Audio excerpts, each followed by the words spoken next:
Selamat hari Minggu Shalom Jemaat GBI Kampung Sawah. Dimanapun kita berada, dimanapun kita menyaksikan acara ini, saya percaya kita semua bersuka cita dan tetap bersemangat untuk memuji Tuhan. Amin. Kita akan memuji, menyembah Tuhan. Mari Bapak Ibu Saudara, ini adalah minggu spesial, minggu di mana hari Pentakosta Roh Kudus dicurahkan buat kita secara besar-besaran. Jangan lewatkan kesempatan ini saudara. Kita buka hati kita alami lawatan Tuhan pada pagi hari ini. Haleluya. Kita akan berdoa, kita tundukkan kepala kita. Bapa di surga, kami mengucap syukur untuk pagi hari yang indah ini Tuhan. Tuhan, anak-anak-Mu dimanapun yang menyaksikan acara ini, kami percaya Bapa, mereka dalam keadaan sehat tanpa suatu kekurangan apapun Bapa. Bahkan ketika mereka sakit saat ini Tuhan, Engkau yang sudah memulihkan dan menyembuhkannya. Pada pagi hari ini Bapa, kami rindu menyembah Engkau Tuhan Yesus. Kami rindu bertemu sama Engkau Tuhan. Mari Bapa, lawan setiap kami Tuhan. Jangan ada yang terlewatkan, karena kami merindukan-Mu Tuhan Yesus. Terima kasih, ini pujian kami, ini penyembahan kami. Kami ingin menyenangkan hati-Mu lebih lagi. Haleluya, amin. Allah Roh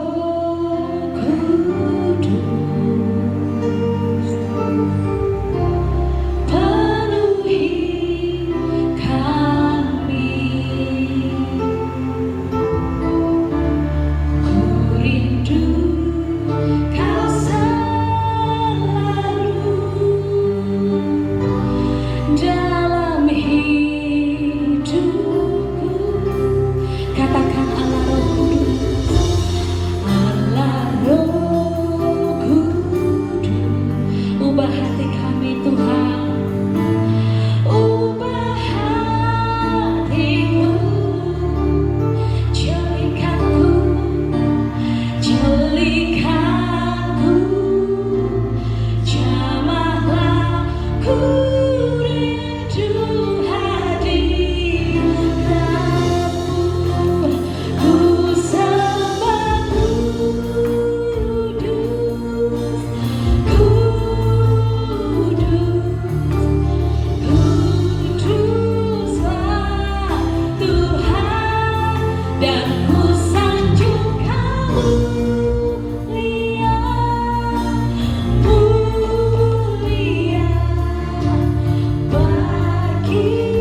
Kudus, tercurah atas setiap kami. Roh Kudus, jalan atas setiap kami. Thank you Jesus. Kami rindukan curahkanlah kuasa-Mu. Amin. Mujizat terjadi di tempat. Amin. Tuhan curahkan kuasa-Mu.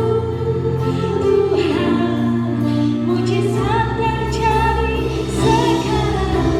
Mari saudara dengan iman katakan curahkan. Amin. Yes. Mujizat terjadi di tempat. Curahkanlah kuasa-Mu.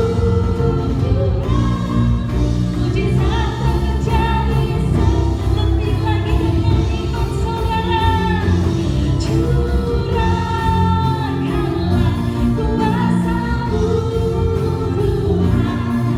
Mujizat terjadi di tempat. Curahkanlah kuasa-Mu. Mujizat terjadi, mujizat terjadi, mujizat terjadi. Kami percaya mujizat terjadi sekarang Tuhan. Mujizat terjadi sekarang ini. Beri kemuliaan buat Tuhan yang suarakan haleluya.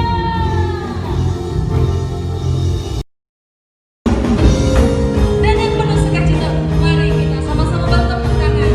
Kita rayakan kemenangan kita. Roh Kudus tercurah di tempat ini. Roh Kudus tercurah di tempat ini. Urapannya yang ajaib memulihkan umatnya. Roh Kudus tercurah bagi gerejanya, membangkitkan umat ini. Katakan dari awal, Roh Kudus tercurah.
firman-Mu. Mari Roh Kudus lawat setiap kami. Kami tahu Tuhan ada sesuatu yang besar yang Kau sampaikan buat kami. Haleluya. Thank you Jesus.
Tuhan Yesus, apa Tuhan yang sudah kami dengarkan nanti Tuhan boleh menjadi dupa harum di hadapan-Mu. Terima kasih, terpujilah nama-Mu, kami siap mendengar firman-Mu hanya di dalam nama Tuhan Yesus.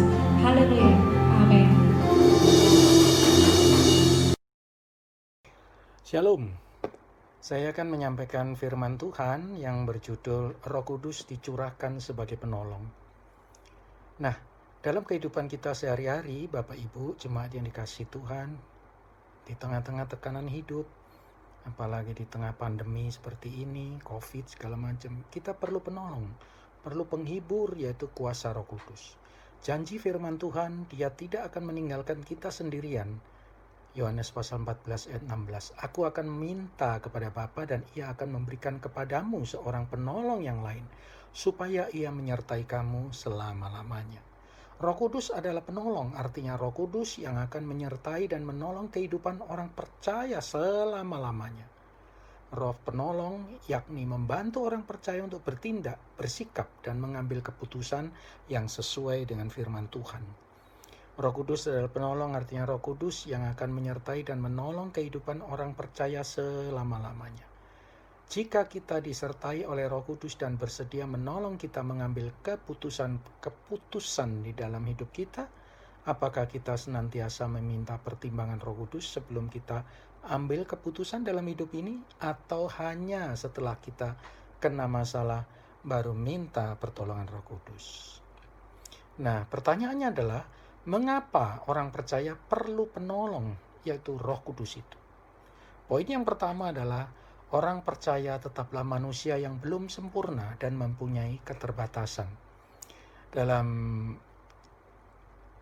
terjemahan baru, Alkitab terjemahan baru dikatakan 1 Petrus pasal 1 ayat 24. Sebab semua yang hidup adalah seperti yang rumput, dan segala kemuliaannya seperti bunga rumput. Rumput menjadi kering dan bunga menjadi gugur. Dalam terjemahan lama dikatakan, karena segala manusia seperti rumput dan segala kemuliaannya seperti bunga rumput, maka rumput itu layu dan bunganya luruh. Dalam bahasa Indonesia sehari-hari dikatakan, dalam Alkitab tertulis begini, seluruh umat manusia bagaikan rumput dan segala kebesarannya seperti bunga rumput. Rumput layu, bunganya pun gugur. Nah, jemaat yang dikasihi Tuhan, semua yang hidup adalah seperti rumput. Kata hidup artinya sark, badan atau fisik atau jasmani, dan itu memiliki keterbatasan. Artinya hidup kita ini singkat. Kita tidak tahu apa dan kapan kita akan menghadap Tuhan. Hidup seperti rumput, artinya apa? Hidup kita itu adalah sifatnya sementara dan banyak tantangan. Angin, seperti rumput, kena angin, kena hujan, kena panas, itulah kehidupan manusia. Namun apabila disertai dengan kuasa Roh Kudus, maka kita akan menjadi kuat dan menjadi kokoh. Di situ dikatakan semua yang hidup adalah seperti rumput dan segala kemuliaannya seperti bunga rumput. Kata kemuliaannya dalam bahasa aslinya adalah doxa, kemegahan atau kejayaan, dan semuanya itu sifatnya adalah sementara. Tidak ada yang kekal kemegahan. Orang dengan kekayaan yang sangat luar biasa bisa jatuh. Kekayaannya hilang lenyap dalam sekejap. Tujuan orang hidup, orang percaya maksud saya, yang terpenting adalah salah satunya tercatat dalam Roma pasal 11 ayat 36. Sebab segala sesuatu adalah dari Dia, oleh Dia, dan kepada Dia. Bagi Dialah kemuliaan sampai selama-lamanya. Tujuan orang hidup percaya adalah memuliakan nama Tuhan, apapun keadaannya. Nah, poin yang kedua adalah Roh Kudus memberikan kekuatan buat orang percaya ketika ia berada dalam situasi yang sulit atau yang sukar. Seperti kita ketahui bersama, saat ini kita sedang menghadapi pandemi COVID. Kita akan bepergian, kita merasa takut, kita merasa was-was, merasa ngeri, dan lain sebagainya. Musuh yang kita hadapi tidak kelihatan. Kalau peluru, tembakan kita akan mendengar, tapi musuh yang kita hadapi adalah virus yang tidak kelihatan di udara. Firman Tuhan dalam terjemahan baru dikatakan begini. 2 Timotius pasal 3 ayat 1. Ketahuilah bahwa pada hari-hari terakhir akan datang masa yang sukar. Dalam terjemahan lama dikatakan, perhatikan, pada akhir zaman akan datang kelak suatu masa yang sukar. Dalam bahasa Indonesia sehari-hari dikatakan, ingatlah ini, pada hari-hari terakhir akan banyak kesusahan.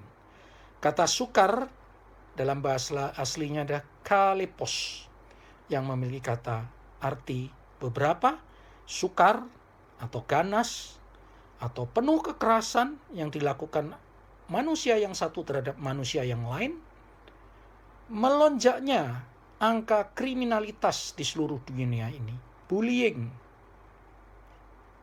Seorang atlet olahraga yang terkenal di Jepang sangat berprestasi dan dia harus mengakhiri hidupnya oleh karena dibullying atau dilecehkan di media sosial. Berikutnya lagi ekonomi dunia melambat, terjadi banyak PHK, kemudian mengakibatkan stres, depresi, dan lain sebagainya. Rontoknya bisnis akibat COVID ini, pariwisata mengalami drop, penerbangan, perhotelan, restoran, dan lain-lain. Semua mengakibatkan apa? Membawa manusia itu dalam masa-masa yang sukar. Efesus pasal 5 ayat 16 mengatakan demikian. Dan pergunakanlah waktu yang ada, karena hari-hari ini adalah jahat. Dalam bahasa aslinya jahat adalah poneros. Artinya jahat, buruk, penuh dosa. Kehidupan kita dikelilingi oleh banyak kejahatan. Itu pesan Tuhan bagaimana kita mengefektifkan waktu kita ini.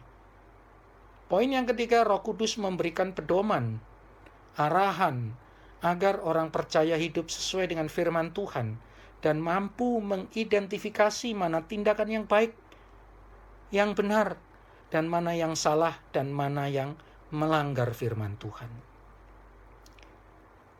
Terjemahan baru mengatakan, Mazmur 119 ayat 10, dengan segenap hatiku aku mencari Engkau, janganlah biarkan aku menyimpang dari perintah-perintahmu. Terjemahan lama mengatakan, menuliskan demikian, bahwa aku mencari akan Dikau dengan segenap hatiku. Jangan apalah Engkau beri aku sesat daripada hukum-hukum-Mu. Bahasa Indonesia sehari-hari, dengan sepenuh hati aku berusaha mengenal Engkau. Jangan biarkan aku menyimpang dari perintah-perintah-Mu. Jangan biarkan aku menyimpang, dalam bahasa aslinya saugau. Artinya, kita minta tuntunan Tuhan supaya jangan kita berbuat dosa. Kemudian menyesatkan diri sendiri. Dan bahkan menyesatkan orang lain.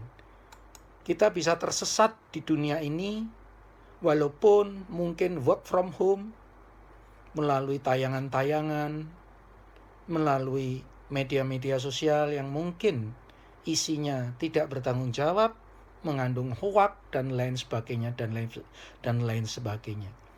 Sehingga kita perlu tuntunan Roh Kudus, mana yang harus saya ikuti. Kita perlu mengidentifikasi mana yang harus kita teladani. Orang yang like di media sosial kita belum tentu orang itu setuju dengan performa kita atau penampilan kita. Belum tentu. Hanya sekedar orang iseng, biarinlah dia biar seneng, gua like aja. Menyesatkan diri kita sendiri. Atau mungkin dengan kita berkata-kata, atau mungkin kita improvisasi dan lain sebagainya. Kita upload di media sosial, dan kemudian itu mengandung sesuatu yang tidak benar atau salah, dan itu bisa diikutin oleh orang lain. Di situ dikatakan saugau, jangan biarkan aku menyimpang. Saugau, berbuat dosa, menyesatkan diri sendiri, dan bahkan menyesatkan orang lain. Ulangan pasal 28 ayat 13. Tuhan akan mengangkat engkau menjadi kepala dan bukan ekor, dan engkau akan tetap naik dan bukan turun. Apabila engkau mendengar perintah Tuhan Allahmu yang kusampaikan pada hari ini, kau lakukan dengan setia. Ayat 14, dan apabila engkau tidak menyimpang ke kanan atau ke kiri dari segala perintah yang kuberikan kepadamu pada hari ini, dengan mengikuti Allah lain dan beribadah kepadanya. Kata menyimpang dalam bahasa aslinya dibaca dengan soor, artinya menjauh dari Tuhan, menyingkirkan diri dari Tuhan, memisahkan diri dari Tuhan. Artinya ini adalah suatu kesengajaan kita untuk menjauhkan dari Tuhan. Juga hal itu bermakna bahwa kita memadamkan Roh Kudus dengan keinginan daging kita sendiri. Maka Tuhan mengatakan bahwa jangan menyimpang ke kanan atau ke kiri. Poin yang keempat, mengapa kita perlu Roh Kudus, pertolongan Roh Kudus? Karena Roh Kudus menjaga kemurnian iman orang percaya. Dalam terjemahan baru dikatakan Lukas pasal 18 ayat 8. Aku berkata kepadamu, ia akan segera membenarkan mereka. Akan tetapi jika anak manusia itu datang, adakah ia mendapati iman di bumi ini? Terjemahan lama mengatakan, bahkan aku berkata kepadamu, dengan segeranya ia akan membenarkan hal ini. Tetapi entahlah anak manusia jumpa iman di bumi ini. Apabila ia datang kelak? Bahasa Indonesia sehari-hari mengatakan, percayalah, ia akan segera membela perkara mereka. Tetapi apabila Anak Manusia datang, apakah ia ditemukan orang percaya kepadanya di bumi ini? Bapak Ibu Saudara yang dikasihi dalam kasih Tuhan, tidak bisa dipungkiri dan suatu realita, jumlah orang yang beriman semakin menyusut, berkurang drastis. Kita melihat tempat-tempat ibadah di luar negeri banyak yang tutup. Saya masih bersyukur di Indonesia kita memiliki roh yang menyala-nyala dan masih banyak anak muda, orang tua, anak-anak kecil masih taat beribadah. Yesus Kristus mengingatkan, salah satunya adalah nubuat Yesus yang patut diwaspadai pada akhir zaman adalah banyak orang yang meninggalkan imannya. Matius pasal 24 ayat yang ke-10. Dan banyak orang akan murtad dan mereka akan saling menyerahkan dan saling membenci. Markus pasal 4 ayat 18 melalui perumpamaan Yesus mengatakan demikian. Dan yang lain ialah yang ditaburkan di tengah semak duri, itulah yang mendengarkan firman Tuhan itu. Ayat 19, lalu kekhawatiran dunia ini dan tipu daya kekayaan dan keinginan-keinginan hal yang lain masuklah menghimpit firman itu sehingga tidak berbuah. Kekhawatiran dunia ini, masa depan saya bagaimana? Kapan pandemi ini akan segera berlalu? Kebutuhan-kebutuhan hidup saya bagaimana di tengah-tengah situasi yang seperti ini? Tipu daya kekayaan, bagaimana kita dipacu terus ingin memiliki barang-barang yang semestinya tidak kita butuhkan, tapi kita ingin mencapainya dengan segala macam cara. Hati-hati Bapak Ibu, kita semua terjebak dengan tipu daya kekayaan yang sifatnya sementara.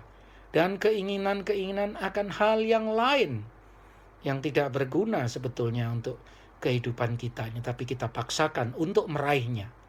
Sehingga apa? Masuklah menghimpit firman itu sehingga tidak berbuah. Di tengah-tengah pandemi ini kita akan bertanya, kapan ini akan berakhir? Mengapa Tuhan tidak segera menyetopnya? Kalau kita tidak hati-hati dan tidak terus bersandar pada kuasa Roh Kudus, maka kita akan mengalami himpitan-himpitan iman. Dan di situ dikatakan, maka benih yang ditaburi semak duri itu dihimpit oleh ilalang itu dan tidak mengalami sesuatu yang berbuah. Bapak Ibu jemaat yang dikasihi Tuhan, kesimpulannya adalah orang percaya perlu penolong Roh Kudus. Pertama, orang percaya tetaplah manusia yang belum sempurna dan mempunyai keterbatasan. Yang kedua, Roh Kudus memberikan kekuatan untuk orang percaya berada dalam situasi yang sulit atau sukar di tengah pandemi COVID ini. Dan poin yang ketiga, Roh Kudus memberikan pedoman agar orang percaya hidup sesuai dengan firman Tuhan, mampu mengidentifikasi mana tindakan yang baik, yang benar, dan mana tindakan yang salah atau melanggar firman Tuhan. Dan poin yang keempat, kesimpulan yang terakhir adalah menjaga keimanan, menjaga kemurnian iman orang percaya. Terima kasih, Tuhan Yesus memberkati. God bless. Terima kasih untuk firman yang telah disampaikan oleh Bapak Pendeta Pramudi. Tuhan Yesus memberkati berlimpah-limpah. Tiba saatnya kita akan doa syafaat. Kita siapkan hati kita. Kita mau berdoa.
berada dalam perlindungan Tuhan. Kami berada dalam kesehatan yang baik. Kami diberkatkan, kami dipedulikan oleh kuasa Roh Kudus, sehingga kami hari ini boleh kembali mengucap syukur kepada Tuhan, karena begitu besar Allah mengasihi dunia ini, sehingga Engkau memberikan Putra-Mu yang tunggal, supaya setiap orang yang percaya kepadanya tidak binasa, mereka beroleh hidup yang kekal. Kami juga bersyukur Tuhan oleh karena pencurahan Roh Kudus pada hari ini. Kami boleh dapat merayakan dan kami boleh dapat bersyukur dan menyerahkan hidup kami ke dalam tangan kasih Tuhan. Biarlah Roh-Mu tercurah atas hidup kami sekalian, umat Tuhan yang ada di rumah tangga masing-masing, baik itu di dalam keluarga masing-masing dan di dalam pekerjaan masing-masing. Kami berdoa Tuhan menolong dan memberkati. Kami juga berdoa Tuhan untuk bangsa kami yang kami kasihi, Indonesia. Tuhan tolong bangsa kami agar pulih dari COVID-19. Kami juga berdoa untuk pemerintahan bangsa kami, khususnya Tuhan Presiden Joko Widodo bersama dengan Kabinet Indonesia Maju. Tuhan menolong pekerjaan melalui mereka untuk pemulihan ekonomi dan COVID-19 yang sedang ada di Indonesia. Kami berdoa dan kami serahkan ke dalam tangan kasih Tuhan. Kami juga mengucap syukur Tuhan untuk para medis, dokter yang sedang berjuang keras untuk membantu para bangsa kami, warga bangsa kami yang sedang sakit Tuhan. Kami serahkan ke dalam tangan kasih Tuhan. Tidak sedikit banyak juga dokter dan medis yang sedang menjadi korban oleh karena pertolongan mereka yang sedang bekerja keras bagi bangsa kami. Kami juga berdoa kiranya Tuhan menolong dan berkati keluarga mereka masing-masing. Kami berdoa Tuhan untuk Kota Bekasi, Kecamatan Pondok Melati dan Kelurahan Jatimurni. Kami serahkan ke dalam tangan kasih Tuhan. Tuhan berkati kota kami, Tuhan lindungi kota kami, Tuhan berikan kedamaian dan damai sejahtera bagi kota kami. Karena kami ada di dalamnya dan kami berdoa untuk kota kami. Kami percaya kota kami akan dipulihkan oleh Tuhan sendiri. Terima kasih Bapak di surga. Kami berdoa Tuhan untuk Gembala Pembina Rohani kami, Pendeta Dr. Insinyur Niko Oto Harjo. Kiranya Tuhan menolong dan berkati bersama-sama dengan wakil-wakilnya dan keluarga-keluarga mereka. Kami serahkan ke dalam tangan kasih Tuhan. Kami juga berdoa Tuhan untuk Rayong Lengah, semua hadir bersama kepala-kepala sidang, baik itu cabang dan ranting di berbagai-bagai tempat. Tuhan berkati, Tuhan menolong mereka masing-masing di dalam pelayanan yang harus dari rumah. Kami berdoa Tuhan menolong mereka, Tuhan kuatkan mereka. Para hamba Tuhan yang sedang berjuang keras, kiranya Tuhan menolong dan memelihara mereka dalam keluarga mereka masing-masing dan dalam pelayanan mereka masing-masing. Terima kasih Tuhan, kami percaya tahun adalah tahun pemulihan untuk menuai jiwa-jiwa. Kami serahkan ke dalam tangan kasih Tuhan. Tuhan berkati gereja GBI Kampung Sawah. Kami serahkan ke dalam tangan kasih Tuhan, sehingga biarlah Tuhan yang memberikan kekuatan bagi jemaat Tuhan yang mempercayakan di GBI Kampung Sawah. Yang sakit Tuhan sembuhkan, yang lemah Tuhan kuatkan, yang susah Tuhan berikan penghiburan, yang hilang pekerjaan Tuhan, Engkaulah sumber berkat untuk menyediakan kembali pekerjaan bagi setiap jemaat Tuhan. Kami serahkan ke dalam tangan kasih-Mu. Baik remaja sekolah minggu kami serahkan ke dalam tangan kasih-Mu. Pemuda kami serahkan ke dalam tangan kasih Tuhan. Tuhan berkati masa depan mereka. Karena kami tahu hanya daripada-Mu Tuhan ada masa depan dan pengharapan untuk para pemuda, remaja dan anak-anak sekolah minggu. Kami serahkan ke dalam tangan kasih Tuhan. Terima kasih Bapa di surga. Kami bersyukur dan kami serahkan ke dalam tangan kasih Tuhan. Terima kasih Bapak dan jemaat Tuhan. Mari angkat hatimu dan percayalah bahwa Tuhan menjanjikan penghibur itu datang kepada kita.